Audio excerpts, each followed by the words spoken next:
Coke வளரும் போது கூடவே சேர்ந்து நம்ம வாரன் பஃபெட்டும் சார்லி மங்கரும் பெரிய லெவலுக்கு வளர்ந்தாங்க. நீங்கள் ஒரு கம்பெனி நீங்கள் அனலைஸ் பண்ணணும்னா பிஸ்னஸ் மாடல் எடுக்கும், என்னென்ன பண்ணுறாங்க, எங்கெங்கெல்லாம் பரவி இருக்காங்க. GT Holidays, South India's #1 travel brand. குறைந்த விலை நிறைந்த தரம், தங்கள் தேவைகள் அனைத்தும் ஒரே இடத்தில். ஜெயச்சந்திரன் மிஸ்டர் கோல்ட், தரத்திலையும் அளவுலையும் நோ காம்ப்ரமைஸ். மிஸ்டர் கோல்ட் 100% கடல் எண்ணெய். கோகோ கோலா கம்பெனி கிட்டத்தட்ட 1890களிலிருந்தே வந்து இருக்குது. 1919 தான் கோகோ கோலா கம்பெனி முதல்ல பப்ளிக் லிமிடெட் கம்பெனியாக மாறுது. அதாவது பொதுமக்களுக்கு ஷேர் வெளியிடுறாங்க. அன்னைக்கு வந்து ஒரு 40 ரூபாய்க்கு வெளியிடுற ஷேரு 1938 கிட்டத்தட்ட இன்னொரு 19-20 வருஷத்தில் இவங்க வாங்கலான்னு முடிவு பண்ணுறாங்க. வாரன் பஃபெட்டும் சார்லி மங்கரும் 1987 இந்த கோகோ கோலா ஷேர்ஸை வாங்கலான்னு முடிவு பண்ணுறாங்க. முடிவு பண்ணோடனே அவங்க செய்கிற முதல் வேலை 1919 1987 கிட்டத்தட்ட 70 வருஷம் 68 வருஷத்துக்கு உண்டான ஆனுவல் ரிப்போர்ட் எடுத்து படிக்கிறாங்க, முழுசாக படிக்கிறாங்க. செகண்ட் வேர்ல்டு வார் வந்த பிறகு என்ன ஆகுதுன்னா அப்பயும் சேல்ஸ் குறையுதான்னு பார்த்தா அப்பயும் சேல்ஸ் குறையில. அமெரிக்கன்ஸ் வந்து எங்கெல்லாம் போனாங்களோ அங்கெல்லாம் கோகோ கோலா எடுத்துட்டு போக ஆரம்பிச்சிட்டாங்க. அந்த கம்பெனியை வந்து அங்கே கொண்டு போக ஆரம்பிச்சிட்டாங்க. அவங்க நிறைய ஃபேக்ட்ரி உருவாக்க ஆரம்பித்தாங்க. கிட்டத்தட்ட இப்போ ஒரு 35-40 வருஷம் ஆயிடுச்சு. அந்த இன்வெஸ்ட்மெண்ட் மேலே கையே வைக்கல. ரீசெண்டாக வாங்கின ஆப்பில் கூட வாரன் பஃபெட் வித்துட்டார். ஆனால் கோக்கு மேலே கையே வைக்கல. எனக்கு தெரிஞ்சு ஈவன் வாரன் பஃபெட் பீரியடுக்கு அப்புறம் கூட யாருமே அது மேலே கை வைக்க மாட்டாங்க. இன்னைக்கு கோக் கிட்டத்தட்ட ஒரு 90-100 ப்ராடக்ட் இருக்கலாம். நீங்கள் கோக்குனே தெரியாமல் சில ப்ராடக்டை சாப்பிட்டுட்டு இருப்பீங்க. ஸோ அத்தனை ப்ராடக்ட் அவங்க கோக் வச்சுட்டு இருக்காங்க. இப்போ வருஷம் சீஸ் கேண்டியோடைய சேல்ஸ் 7.5% ஏறுது அப்படின்னு சொன்னால் ப்ராஃபிட் அதோட அதிகமாக ஏறுது. எப்படி அது ஏறுதுன்னு பார்த்தா வாரன் பஃபெட் அந்த சீஸ் கேண்டியில் பண்ணது ஒரே ஒரு விஷயம் தான். எல்லாத்துலேயும் ரேட்டை 12% ஏற்றி ஜனவரி 1 தான் ரேட்டு அனுப்பிச்சிடுவார். அவர் அந்த நிறுவனத்தில் பண்ண ஒரே வேலை ப்ரைசிங் பவரை தங்கிட்ட வச்சுக்கிட்டார். அப்படியும் சேல்ஸ் குறையல. எப்படி ஒரு சரியான நிறுவனத்தை கண்டுபிடிக்கும்? அந்த நிறுவனம் உங்களுக்கு புரியணும், அவங்க என்ன பண்ணுறாங்க, அவங்க என்ன ப்ராடக்ட் தயாரிக்கிறாங்க, அது யாருக்கு சப்ளை பண்ணுறாங்க, அதுக்கு மார்க்கெட்டில் டிமாண்ட் எவ்வளோ இருக்குது, இதெல்லாம் பேசிக். சார், நாங்கள் திரும்ப கேள்விப்பட்ட ஒரு டேர்ம் அப்படிங்கிறது வந்து சரியான நிறுவனத்தில் இன்வெஸ்ட் பண்ணுங்க அப்படிங்கிறது. இங்கே அதுதான் எங்களுக்கு சேலஞ்சாக இருக்குது. எப்படி ஒரு சரியான நிறுவனத்தை கண்டுபிடிக்கிறது? சரியான நிறுவனத்தை கண்டுபிடிக்கணும்னா நீங்கள் அதோடைய ஃபினான்ஷியல்ஸ் எடுத்து நீங்கள் படிச்சாகணும். ஆனுவல் ரிப்போர்ட்ஸ் எடுத்து நீங்கள் படிச்சாகணும். அந்த நிறுவனம் உங்களுக்கு புரியணும், அவங்க என்ன பண்ணுறாங்க, அவங்க என்ன ப்ராடக்ட் தயாரிக்கிறாங்க, அது யாருக்கு சப்ளை பண்ணுறாங்க, அதுக்கு மார்க்கெட்டில் டிமாண்ட் எவ்வளோ இருக்குது, இதெல்லாம் பேசிக். உதாரணமாக வாரன் பஃபெட்டுடைய லைஃப்ல இருந்தே நம்ம இதை எடுக்கலாம். இது வாரன் பஃபெட் அவர் மூலமாகவே நம்ம இதை கற்றுக்கலாம். அவர் இன்வெஸ்ட் பண்ண கம்பெனியில் ஒரு முக்கியமான கம்பெனியாக பார்க்குறது, இன்னைக்கு முதலீட்டாளர் சமுதாயம் அதை பார்க்குறது வந்து சீஸ் கேண்டின்னு சொல்லி ஒரு சாக்லேட் கம்பெனி. இது வந்து சார்லி கேண்டி அப்படின்னு ஒருத்தர், அவங்க அம்மா மேரி சி, சார்லி சி ஒரு பேர், அவங்க அம்மா மேரி சி. அவங்க வீட்லேயே வந்து சாக்லேட்லாம் பண்ணுவாங்க. அந்த ரெசிபி வச்சுட்டு அமெரிக்காவில் கலிஃபோர்னியாவில் மட்டும் சாக்லேட்ஸ் தயாரித்து வித்துட்டு இருந்தார். வாரன் பஃபெட்டுக்கு சரி இந்த நிறுவனத்தை வாங்கலாம் அப்படின்னு சொல்லி ஒரு ஆசை. சாக்லேட்ஸ் தானே, அது இல்லாமல் ப்ரீமியம் சாக்லேட்ஸ், அந்த மாதிரி ப்ரீமியம் சாக்லேட்ஸ் எப்பயுமே மார்க்கெட் இருக்கும் அப்படின்றத உணர்ந்தார்.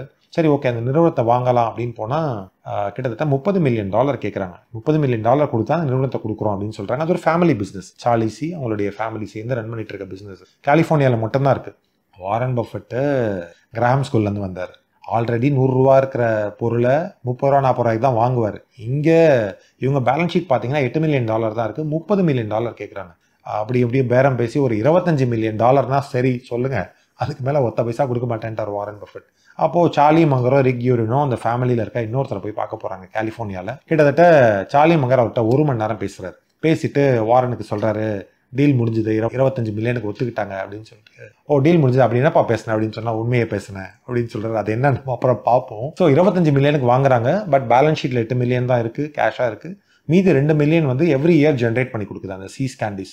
ஆனால் இவங்க ஒரு கம்பெனியை வாங்கிட்டாங்கன்னு சொன்னால் அந்த மேனேஜ்மெண்ட்டில் எந்த டிஸ்டர்பன்ஸும் பண்ண மாட்டாங்க. அந்த யார் நடத்துகிறாங்களோ, யார் எந்த மேனேஜர் நடத்துகிறாரு, அவர் திறமையான மேனேஜர்னால் அவரை எங்கேயுமே வந்து நீ இதை மாதிரி பண்ணு அதை பண்ணுலாம் சொல்ல மாட்டாங்க.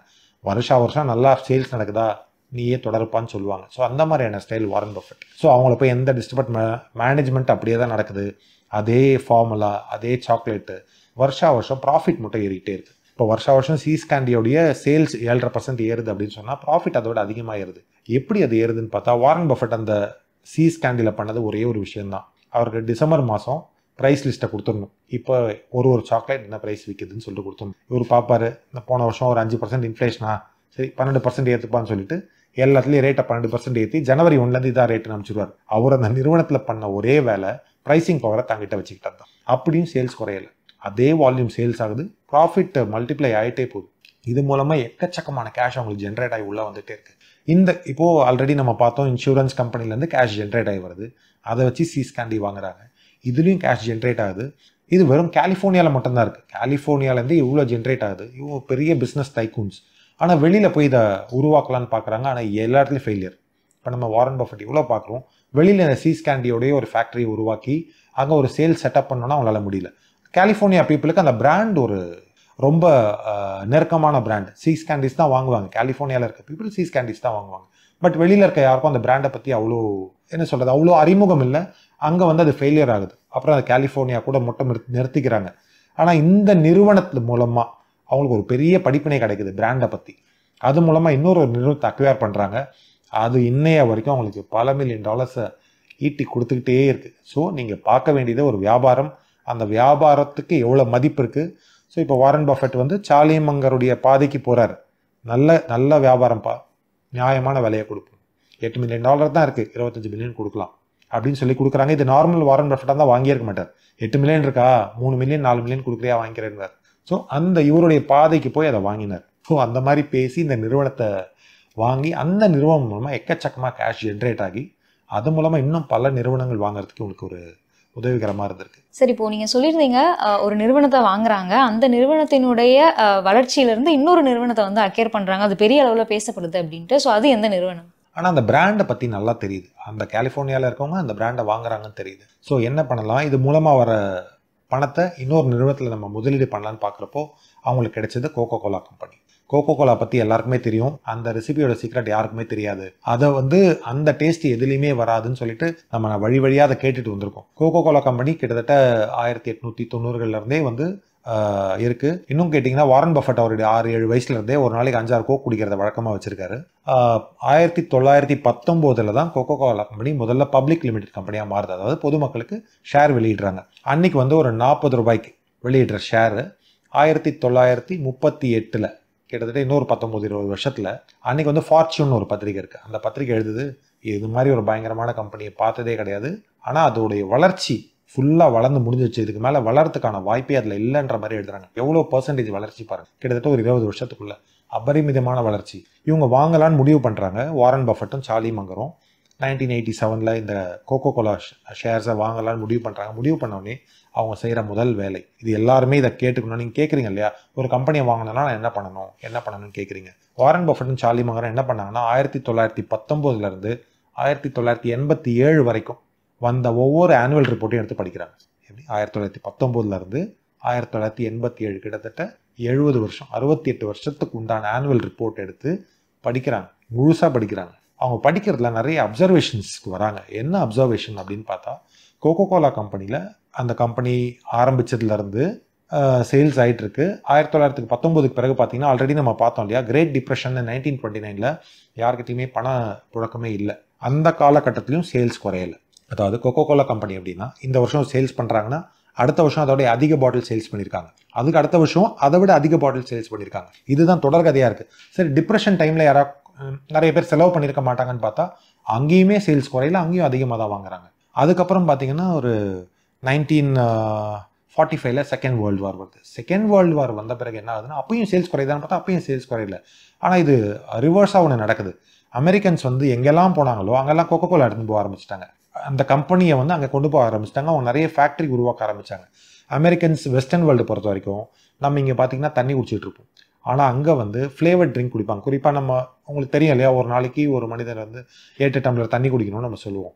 வெஸ்டர்ன் வேர்ல்டில் அமெரிக்காலெல்லாம் பார்த்தீங்கன்னா அதில் பாதி ஃப்ளேவர்ட் ட்ரிங்காக குடிப்பாங்க. ஃப்ளேவர்ட் ட்ரிங்கில் கோகோ கோலாக்கு ஒரு முக்கியமான இடம் இருக்குது. ஸோ 1945 செகண்ட் வேர்ல்டு வார், அங்கேயும் சேல்ஸ் டவுன் ஆகலை, அதுக்கு முன்னாடி வருஷத்தோடு அதிகமாக சேல் ஆகுது. 1970 திரும்ப ஒரு டிப்ரெஷன் வருது. ஸோ இவங்க பார்த்துட்டு இருக்கிறது 87 வரைக்கும் சேல்ஸ் எங்கேயுமே குறையலை. ஸோ இந்த கோக்கோடைய பிராண்டிங் எல்லா இடத்துலையுமே பரவி இருக்குது. இன்னைக்கு கூட நீங்கள் நெட்டில் தேடி பார்த்தீங்கன்னா தெரியும், 2 நாட்டில் மட்டும் கோகோ கோலா இருக்காது.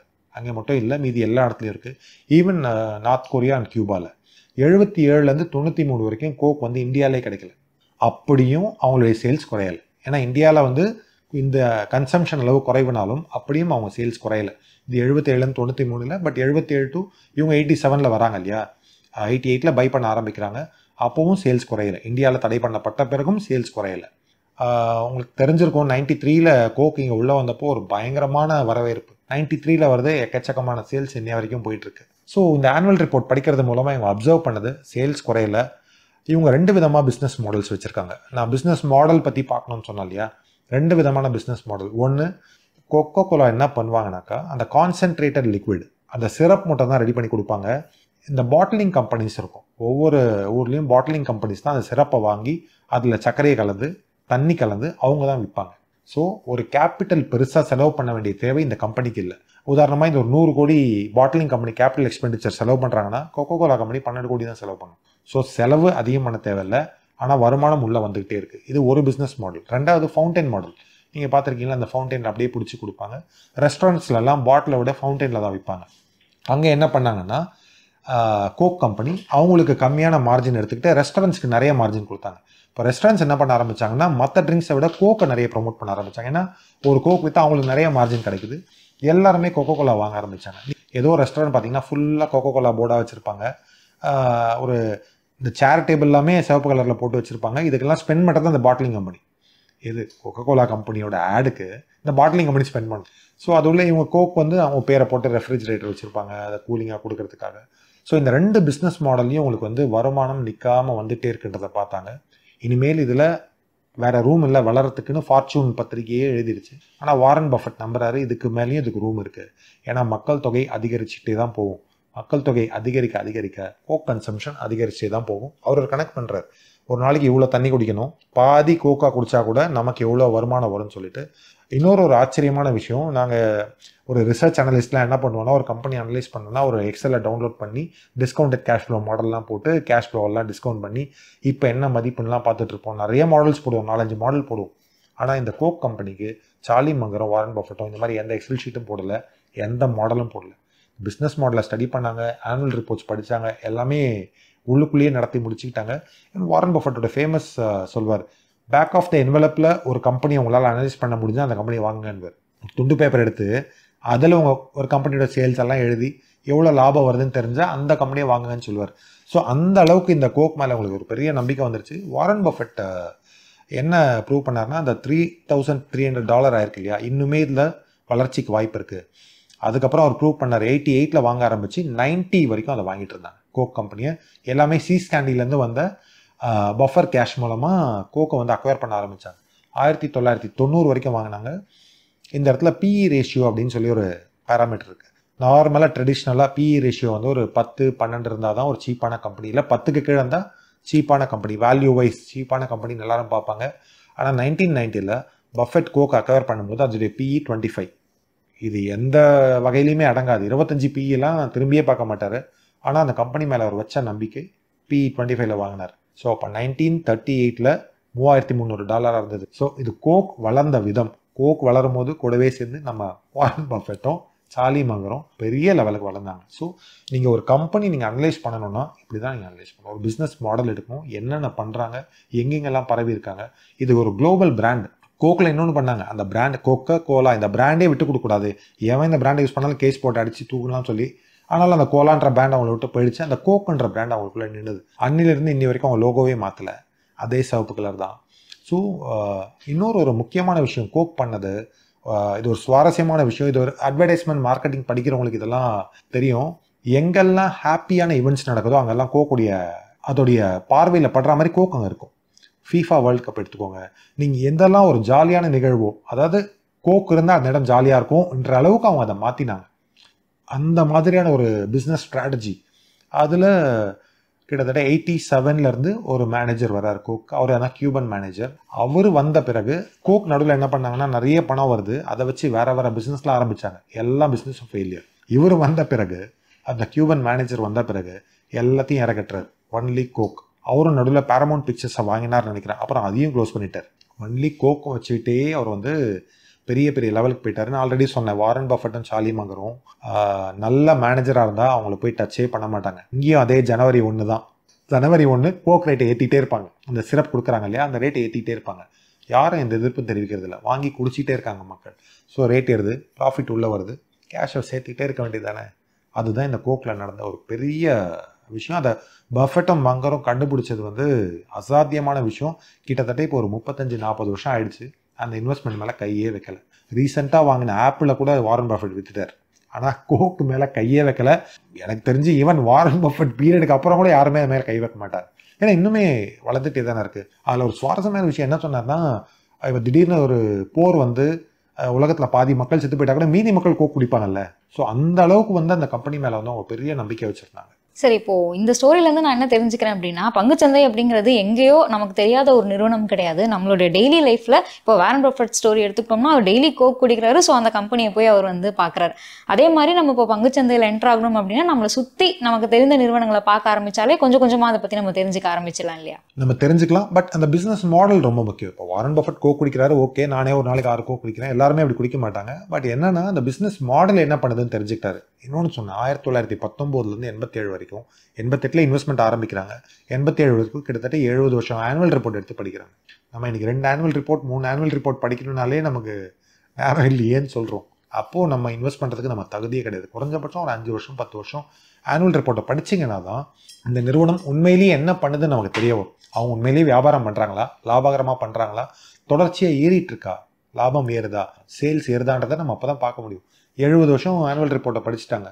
அதுக்கப்புறம் அவங்களுக்கு என்ன சந்தேகம், நேராக உள்ளே இறங்கினாங்க. இன்னைய வரைக்கும் கோக்லேருந்து அவங்களுக்கு காசு கொட்டிகிட்டே இருக்குது. சீஸ் கேண்டிலேருந்தும் காசு கொட்டிகிட்டே இருக்குது, கோக்லேருந்தும் காசு கொட்டிக்கிட்டே இருக்குது.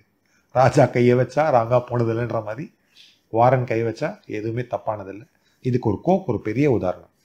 இன்னொரு சுவாரஸ்யமான விஷயம், கோக்கில் ஒரு கட்டத்துக்கு அப்புறம் கோக் என்ன பண்ணாங்கன்னா, சர்க்கரையை கூட கலக்கலை, அதையுமே பாட்டிலிங் தலையில் கட்டிட்டாங்க. நாங்கள் வெறும் அந்த கான்சென்ட்ரேட் லிக்விடை கொடுப்போம், நீங்கள் இதுக்கு எவ்வளோ சக்கரை போடணும், எவ்வளோ தண்ணி போடணும், அதை மட்டும் சொல்லிடுவோம், நீங்கள் எல்லாத்தையும் பாட்டில் அடித்து நீங்கள் விற்றுருங்க அப்படின்னு சொல்லிட்டாங்க. இப்போ இன்னுமே உங்களுக்கு வேலை சுலபமாகிடுச்சு. சக்கரை வேலை ஏறுதோ இறங்குதோ அதை பற்றி உங்களுக்கு கவலையே கிடையாது.